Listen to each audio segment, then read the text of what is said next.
संविधान मतलब समाज के सुचारू संचालन के लिए बनाई गई नागरिक और प्रशासनिक संहिता जो हम सब पर लागू होती है। बर्बर और खानाबदोश समाजों को छोड़ दें तो हर समय काल में सभ्य समाज ने समाज और राष्ट्र के संचालन के लिए ऐसी संहिताएं बनाई। मनु संहिता संभवतः ऐसा पहला प्रयास था जिसने ये निर्धारित करने का जोखिम उठाया कि समाज को संचालित करने के लिए अलग अलग वर्गों के क्या उत्तरदायित्व होंगे और उन्हें किस तरह के अधिकार प्राप्त होंगे।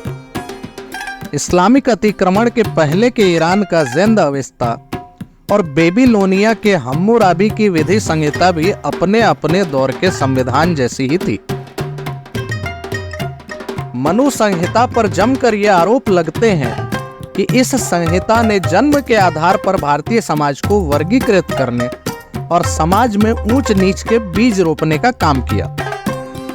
सनातन समाज के समर्पित समर्थक मनु संहिता का बचाव करते हुए ये तर्क देते हैं कि मनु संहिता के माध्यम से समाज में लागू किया गया वर्ग विभाजन जन्म आधारित न होकर कर्म आधारित था और समाज में हर किसी को यह अधिकार था कि वो अपने कर्मों के आधार पर ब्राह्मण, क्षत्रिय, वैश्य या शूद्र हो जाए।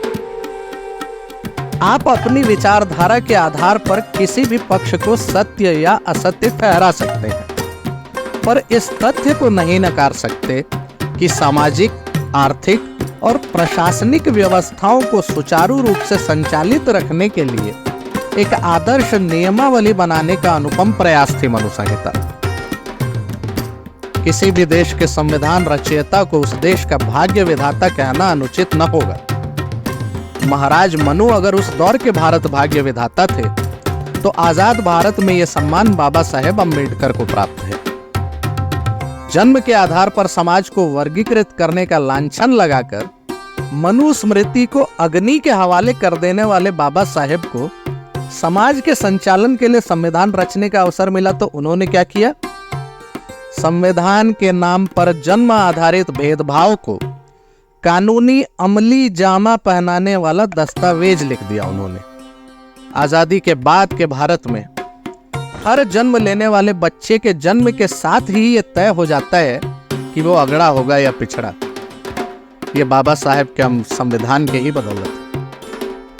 बाबा साहेब ने दलितों को सशक्त बनाने और उन्हें समान अवसर प्रदान करने के उद्देश्य से आरक्षण की व्यवस्था बनाई, पर समय के साथ इस व्यवस्था का विशुद्ध राजनीतिकरण कर दिया गया। आजादी के बाद से ही आरक्षण प्रणाली पर बहस जारी जो होनी भी चाहिए, पर हम में से कोई भी इस सत्य को नहीं नकार सकता कि संविधान के माध्यम से देश के सभी वर्गों को संतुष्ट करना न महाराज मनु के समय में संभव था और न ही बाबा साहेब के समय में। भविष्य का भारत कैसा होगा, इस बात का खाका खींचने की जिम्मेदारी कोई छोटा मोटा उत्तरदायित्व तो नहीं था, और आज के भारत को देखते हुए हमें यह स्वीकारना ही होगा कि बाबा साहेब का प्रयास बेहतरीन था, सराहनीय था, वंदनीय। स्वतंत्र भारत के पहले कानून मंत्री, लेखक, विचारक, अर्थशास्त्री, समाज सुधारक और संविधान रचयिता बाबा साहेब अम्बेडकर ज्ञात इतिहास के सबसे मेधावी और कुशाग्र महानुभावों में एक। बाबा साहेब का आकलन किसी वैचारिक पूर्वाग्रह के साथ करना अनुचित होगा। राष्ट्रवाद की कसौटी पर तो बाबा साहेब अम्बेडकर के टक्कर के राजनेता शायद ही मिलेंगे। आजादी के पहले जब कांग्रेस ने मजहबी आधार पर गठित पार्टी मुस्लिम लीग को राजनीतिक मजबूती देने का काम किया, उसी दौर में बाबा साहेब ने यह घोषणा कर दी थी कि गांधी जी के ये प्रयोग देश के लिए घातक साबित होंगे। दुर्भाग्य से बाबा साहेब की भविष्यवाणी सच साबित हुई और देश के दो टुकड़े हो गए। बाबा साहेब ने तो संविधान के अनुच्छेद 370 का भी विरोध किया था, पर पंडित नेहरू ने बाबा साहेब की इच्छाओं के खिलाफ जाकर कश्मीर में धारा 370 लागू करने का पाप किया। माननीय मोदी जी ने धारा 370 खत्म कर नेहरू की ऐतिहासिक भूल को दुरुस्त करने और बाबा साहेब के सपने को पूरा करने का काम किया है। इतिहास साक्षी है कि संविधान निर्माता बाबा साहेब अम्बेडकर को पंडित नेहरू ने देश के कानून मंत्री का पद त्यागने पर मजबूर कर दिया था। नेहरू के रवैये से आहत होकर बाबा साहेब ने कांग्रेस पार्टी तक छोड़ दी।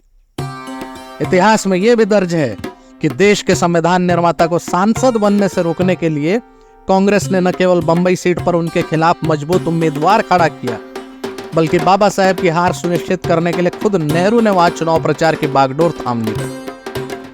नेहरू के बाद जब उनकी पुत्री इंदिरा प्रधानमंत्री बनी तो अपनी सरकार बचाने के लिए उन्होंने बाबा साहेब के संविधान को कुचलकर देश में आपातकाल लगा दिया था।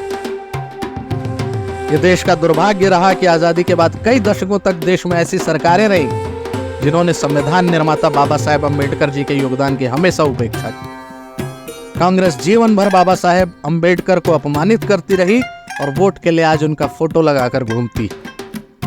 शोषित, वंचित, दलित समाज के सबसे बड़े नेता को इतना अपमानित करने वाले कांग्रेस के युवराज आज भारत जोड़ो और न्याय यात्रा निकालने का ढोंग करते हैं।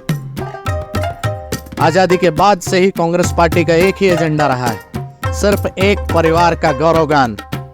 इस एक परिवार के महिमा मंडन के चक्कर में इन्होंने न जाने कितने महापुरुषों को हाशिए पर डाल दिया। राहुल गांधी के पुरखों ने जिन बाबा साहेब अम्बेडकर को खत्म करने के षड्यंत्र रचे, उन्हीं बाबा साहेब के संविधान के कारण आज पूरी कांग्रेस पार्टी खत्म होने के कगार पर आ गई है। बाबा साहेब ने हमेशा पर्सनल लॉ का भी विरोध किया था।